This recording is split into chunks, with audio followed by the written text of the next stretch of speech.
Praise the Lord. Greetings to you all in the name of our Lord and Savior Jesus Christ. Today's Bible verse, the book of Daniel, chapter 6, verse 16. May your God whom you serve so loyally rescue you. ದಾನಿಯೇಲನ ಗ್ರಂಥ 6ನೇ ಅಧ್ಯಾಯ 16ನೇ ವಚನ. ನೀನು ನಿತ್ಯವೂ ಭಜಿಸುವ ದೇವರು ನಿನ್ನನ್ನು ಉದ್ಧರಿಸಲಿ. ಈ ಮಾತನ್ನು ಅರಸನಾದ ದಾರ್ಯಾವೇಶನು ದಾನಿಯೇಲನಿಗೆ ಹೇಳ್ತಾ ಇದ್ದಾನೆ.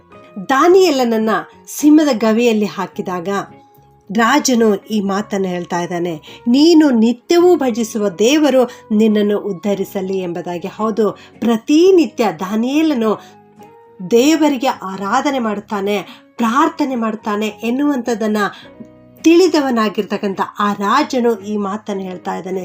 ಸಿಂಹದ ಗವಿಯಲ್ಲಿ ಹಾಕಲ್ಪಟ್ಟಾಗ್ಯೂ ಕೂಡ ದೇವರು ನಿನ್ನನ್ನು ಉದ್ಧರಿಸಲೇ ಎಂಬುದಾಗಿ ಅವನು ದಾನಿಯೇಲನಿಗೆ ಆಶೀರ್ವಾದ ಮಾಡ್ತಾ ಇದ್ದಾನೆ. ಪ್ರಿಯರೇ, ಹೌದು, ಇವತ್ತು ನೀನು ದೇವರಿಗೆ ನಿತ್ಯವೂ ಪ್ರಾರ್ಥನೆ ಮಾಡ್ತಾ ಇದೆಯಾ? ನೀನು ನಿತ್ಯವೂ ಆರಾಧನೆ ಮಾಡ್ತಾ ಇದೆಯಾ? ಇತರರು ನಿನ್ನನ್ನು ಕಂಡಾಗ ಈ ಮಾತನ್ನು ಹೇಳುತ್ತಾ ಇದ್ದಾರಾ? ನಿನ್ನನ್ನು ನೀನು ಪರೀಕ್ಷೆ ಮಾಡಿಕೊ. ಇಂದಿನಿಂದಲೇ ಪ್ರತಿನಿತ್ಯ ನೀನು ದೇವರಿಗೆ ಆರಾಧನೆ ಮಾಡು, ಪ್ರಾರ್ಥನೆ ಮಾಡು. ನೀನು ಎಂಥ ಪರಿಸ್ಥಿತಿಗಳಿಗೆ ಸಿಲುಕಿಕೊಂಡರೂ ಕೂಡ ದೇವರು ನಿನ್ನನ್ನು ಅವೆಲ್ಲವುಗಳಿಂದ ಬಿಡಿಸಿ ಕಾಪಾಡುತ್ತಾರೆ. ಅಪೊಸ್ತಲರ ಕೃತ್ಯಗಳು 27ನೇ ಅಧ್ಯಾಯ 23ನೇ ವಚನದಲ್ಲಿ ಪೌಲನು ಈ ಮಾತನ್ನು ಹೇಳ್ತಾನೆ, ನಾನು ಯಾರವನಾಗಿದ್ದೇನೋ, ನಾನು ಯಾರನ್ನು ಸೇವಿಸುತ್ತೇನೋ ಆ ದೇವರಿಂದ ಒಬ್ಬ ದೇವದೂತನು ಕಳೆದ ರಾತ್ರಿಯಲ್ಲಿ ನನ್ನ ಹತ್ತಿರ ಬಂದು ನಿಂತು ಈ ಮಾತನ್ನು ಹೇಳಿದ್ದಾನೆ ಎಂಬುದಾಗಿ ಹೇಳ್ತಾನೆ. ಹೌದು, ಪೌಲನು ಇಲ್ಲಿ ಖಡಾಖಂಡಿತವಾಗಿ ಹೇಳ್ತಾ ಇದ್ದಾನೆ, ನಾನು ಯಾರನ್ನು ಸೇವಿಸುತ್ತೇನೋ, ನಾನು ಯಾರನ್ನು ಆರಾಧಿಸುತ್ತೇನೋ, ನಾನು ಯಾರವನಾಗಿದ್ದೇನೋ ಆ ದೇವರು ನನ್ನ ಹತ್ತಿರ ದೇವದೂತನನ್ನು ಕಳುಹಿಸಿಕೊಟ್ಟಿದ್ದಾನೆ ಎಂಬುದಾಗಿ. ಹೌದು ನನ್ನ ಪ್ರಿಯ ದೇವಜನರೇ, ನೀವು ನಿತ್ಯವೂ ದೇವರನ್ನು ಆರಾಧಿಸುವಾಗ ದೇವರು ನಿಮಗೂ ಕೂಡ ದರ್ಶನವನ್ನು ನೀಡುತ್ತಾರೆ. ತನ್ನ ದೇವದೂತರನ್ನ ನಿನ್ನ ಸುತ್ತಲೂ ಕಾವಲಾಗಿರಿಸುತ್ತಾರೆ. ಯಾವ ಕೇಡು ನಿನ್ನ ಹತ್ತಿರ ಬರದಂತೆ ದೇವರು ನೋಡಿಕೊಳ್ಳುತ್ತಾರೆ. ಇಲ್ಲಿ ಪೌಲನು ಹಡಗಿನಲ್ಲಿ ಪ್ರಯಾಣ ಮಾಡುತ್ತಿರುವಾಗ ಆ ಹಡಗು ಒಡೆದು ನಾಶವಾಗುವಂತಹ ಸಂದರ್ಭದಲ್ಲಿ ದೇವದೂತ ಬಂದು ಇವನಿಗೆ ದರ್ಶನವನ್ನು ಕೊಟ್ಟು ಈ ಮಾತನ್ನು ಹೇಳ್ತಾರೆ. ಏನೆಂದರೆ, ನಿಮ್ಮಲ್ಲಿ ಯಾರ ಪ್ರಾಣವೂ ಕೂಡ ನಷ್ಟವಾಗುವುದಿಲ್ಲ ಎಂಬುದಾಗಿ. ಹೌದು, ದೇವರು ತನ್ನ ಮಕ್ಕಳ ಪ್ರಾಣವನ್ನು ಅಮೂಲ್ಯವಾದದ್ದು ಎಂದು ಎಣಿಸಿ ಎಲ್ಲ ಕೇಡಿನಿಂದ, ಆಪತ್ತಿನಿಂದ ಬಿಡಿಸಿ ರಕ್ಷಿಸುತ್ತಾರೆ. ಹೌದು, ನೀನೂ ಕೂಡ ಪ್ರತಿನಿತ್ಯ ದೇವರನ್ನು ಆರಾಧಿಸುವಂಥವನಾಗಿರು. ಒಂದು ದಿನದಲ್ಲಿ ಎಷ್ಟಾವರ್ತಿ ಪ್ರಾರ್ಥನೆ ಮಾಡಬೇಕು? ಎಷ್ಟು ಕಾಲದವರೆಗೆ ಪ್ರಾರ್ಥನೆ ಮಾಡಬೇಕು?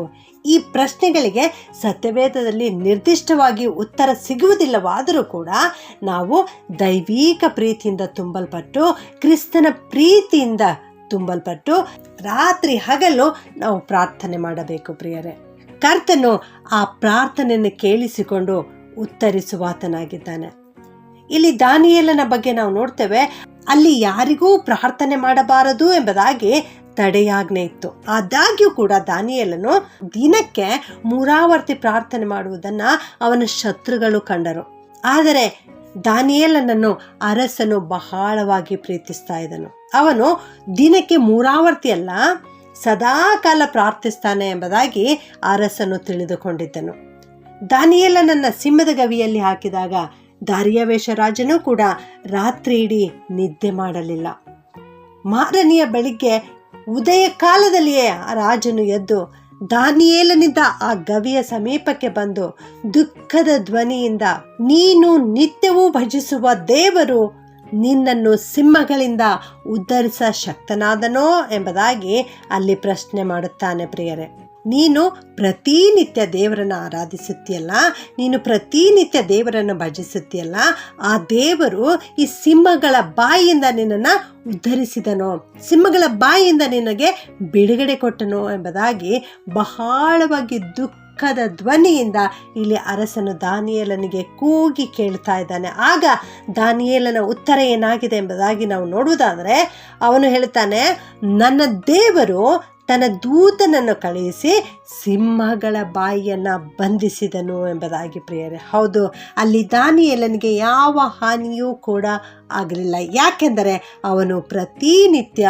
ದೇವರನ್ನು ಭಜಿಸುವಾತನಾಗಿದ್ದನು, ದೇವರನ್ನು ಕೊಂಡಾಡುವಾತನಾಗಿದ್ದನು, ದಿನಕ್ಕೆ 3 ಆವರ್ತಿ ಪ್ರಾರ್ಥನೆ ಮಾಡುವಂಥವನಾಗಿದ್ದನು. ಅವನು ಆ ದೇಶದಲ್ಲಿ 3 ಮುಖ್ಯಾಧಿಕಾರಿಗಳಲ್ಲಿ ಒಬ್ಬನಾಗಿದ್ದನು. ಅಂಥ ಒಂದು ದೊಡ್ಡ ಹುದ್ದೆಯಲ್ಲಿ ಅವನಿದ್ದಾಗ್ಯೂ ಕೂಡ ದಿನಕ್ಕೆ 3 ಆವರ್ತಿ ಅವನು ಪ್ರಾರ್ಥನೆ ಮಾಡುತ್ತಾ ಇದ್ದನು. ಪ್ರಿಯರೇ, ಲೂಕ 18:7 ನಾವು ನೋಡ್ತೇವೆ, ದೇವರಾದುಕೊಂಡವರು ಆತನಿಗೆ ಹಗಲು ರಾತ್ರಿ ಮೊರೆ ಇಡುವಲ್ಲಿ ಆತನು ಅವರ ವಿಷಯದಲ್ಲಿ ತಡ ಮಾಡಿದರೂ ಅವರ ನ್ಯಾಯವನ್ನು ತೀರಿಸದೇ ಇರುವನೇ ಎಂಬುದಾಗಿ ಅಲ್ಲಿ ಯೇಸು ಸ್ವಾಮಿ ಹೇಳ್ತಾ ಇದ್ದಾರೆ. ಹೌದು, ಯಾರನ್ನ ದೇವರು ಆದುಕೊಂಡಿದ್ದಾರೋ, ಯಾರನ್ನ ದೇವರು ಆರಿಸಿಕೊಂಡಿದ್ದಾರೋ ಅಂಥವರು ತಂದೆಯಾದ ದೇವರಿಗೆ ಹಗಲು ರಾತ್ರಿ ಮೊರೆ ಇಡುವಾಗ ದೇವರು ಆ ಪ್ರಾರ್ಥನೆಯನ್ನು ಕೇಳಿಸಿಕೊಳ್ಳುವುದಿಲ್ಲವಾ? ಕೇಳಿಸಿಕೊಳ್ಳುತ್ತಾರೆ. ಒಂದು ವೇಳೆ ಆ ಪ್ರಾರ್ಥನೆಗೆ ಉತ್ತರ ಬರಲಿಕ್ಕೆ ತಡವಾಗುತ್ತಾ ಇರಬಹುದು, ಆದಾಗ್ಯೂ ಕೂಡ ದೇವರು ಒಂದು ದಿನ ಉಂಟು ಆ ಪ್ರಾರ್ಥನೆಗೆ ಉತ್ತರ ಕೊಡುತ್ತಾರೆ ಎಂಬುದಾಗಿ ನಾವು ಸತ್ಯವೇದದಲ್ಲಿ ಓದುತ್ತೇವೆ. ಪ್ರಿಯರೇ, ಹೌದು, ದಾನಿಯೇಲನ ದೇವರು ಇವತ್ತು ನಿನ್ನ ದೇವರೂ ಕೂಡ ಆಗಿದ್ದಾರೆ. ಪೌಲನನ್ನು ರಕ್ಷಿಸಿದ ದೇವರು ಇವತ್ತು ನಿನ್ನ ದೇವರೂ ಕೂಡ ಆಗಿದ್ದಾರೆ. ಆದುದರಿಂದ ಎಲ್ಲ ಕಾಲದಲ್ಲಿಯೂ ಎಡೆಬಿಡದೆ ದೇವರಿಗೆ ಪ್ರಾರ್ಥನೆ ಮಾಡಿರಿ. ಎಲ್ಲ ವೇಳೆಗಳಲ್ಲಿ ಕರ್ತನನ್ನು ಸ್ತುತಿಸಿರಿ. ಸಾಯಂಕಾಲದಲ್ಲಿಯೂ, ಉದಯದಲ್ಲಿಯೂ, ರಾತ್ರಿಯಲ್ಲಿಯೂ, ಎಲ್ಲ ಸಮಯದಲ್ಲಿ ದೇವರಿಗೆ ಹಾಡಿ ಸ್ತುತಿಸಿರಿ. ಸಂತೋಷದ ಸಮಯದಲ್ಲಿ ಕೂಡ ದೇವರಿಗೆ ಪ್ರಾರ್ಥಿಸುವಂಥವರಾಗಿರ್ರಿ. ಅರಸನಾದ ಸೊಲೊಮೋನನ ಬಗ್ಗೆ 1 ಅರಸುಗಳು 8:22 ನಾವು ನೋಡ್ತೇವೆ. ಅವನು ದೇವಾಲಯವನ್ನು ಪ್ರತಿಷ್ಠಿಸುವಂಥ ಸಂದರ್ಭದಲ್ಲಿ ದೇವರಿಗೆ ಪ್ರಾರ್ಥನೆ ಮಾಡಿದನು. ಸಂತೋಷದ ಸಮಯದಲ್ಲಿ ದೇವರಿಗೆ ಪ್ರಾರ್ಥನೆ ಮಾಡಿದನು ಎಂಬುದಾಗಿ ನಾವು ನೋಡುತ್ತೇವೆ. ಯೋನನ ಬಗ್ಗೆ ನಾವು ನೋಡುತ್ತೇವೆ. ಅವನು ಆಪತ್ತಿನ ಸಮಯದಲ್ಲಿದ್ದನು, ಮೀನಿನ ಹೊಟ್ಟೆಯೊಳಗಿದ್ದನು, ಅಲ್ಲಿಯೂ ಕೂಡ ಅವನು ದೇವರಿಗೆ ಪ್ರಾರ್ಥನೆ ಮಾಡಿದನು. ಯಾಕೋಬ 5:13 ನಾವು ನೋಡ್ತೇವೆ, ದುಃಖದ ಸಮಯದಲ್ಲಿಯೂ ಕೂಡ ದೇವರಿಗೆ ಪ್ರಾರ್ಥನೆ ಮಾಡಿರಿ ಎಂಬುದಾಗಿ. ನಿಮ್ಮಲ್ಲಿ ಬಾಧೆ ಪಡುವವನಿದ್ದಾನೋ ಅಂಥವನು ದೇವರಿಗೆ ಪ್ರಾರ್ಥನೆ ಮಾಡಲಿ ಎಂಬುದಾಗಿ ದೇವರ ವಾಕ್ಯ ತಿಳಿಸಿಕೊಡುತ್ತದೆ. ಪ್ರಿಯರೇ, ಹೌದು, ಪ್ರಾರ್ಥನೆಗೆ ಇದೇ ಸಮಯ ಅಂತ ಇಲ್ಲ ಪ್ರಿಯರೇ.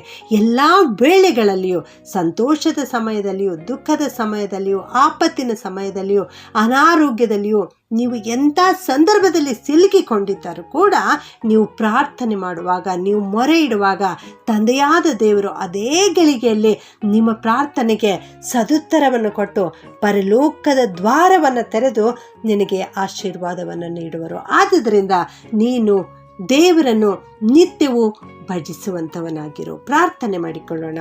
ಭೂಪರಲೋಕಗಳ ಒಡೆಯನಾಗಿರುವಂಥ ನಮ್ಮ ಪ್ರೀತಿಯ ತಂದೆಯಾದ ದೇವರೇ, ನಿನಗೆ ಸ್ತೋತ್ರ ಉಂಟಾಗಲಿಪ್ಪ. ಅಂದು ದಾನಿಯೇಲನನ್ನು ನೀನು ಉದ್ಧರಿಸಿದಿ ಎನ್ನುವಂಥ ವಾಕ್ಯವನ್ನು ಇವತ್ತು ಕೇಳಿಸಿಕೊಂಡಿದ್ದೇವೆ ದೇವ.